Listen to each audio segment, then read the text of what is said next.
We've seen the biggest drop in UK house prices in 14 years, according to the August report out on the nationwide's house price index. Let's take a look at the numbers as we saw them break this morning. In terms of the month-on-month move, it was a 0.8% decline. We've been looking for a 0.3% fall.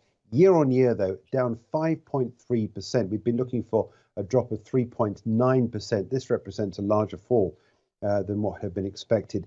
A sign clearly that interest rates are taking their toll on the property sector overall. But the good news is it hasn't really dented house prices that much in terms of share prices of those companies that actually build the products. Let's take a look at some of the charts. Barratt Developments down for a second day, down by a margin today of 0.5%, building on that small drop that we saw in yesterday's trade. Just a quick tour around some of the other big house builders.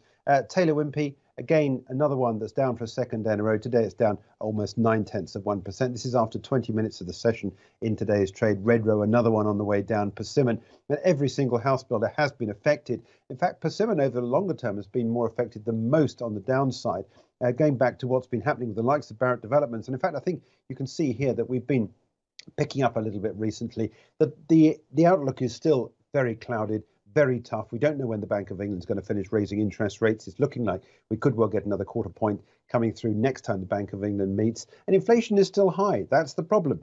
Inflation within the building sector is high, with building materials high. Inflation is high in terms of wages. And with house prices dropping, it means that margins are shrinking for these big house builders.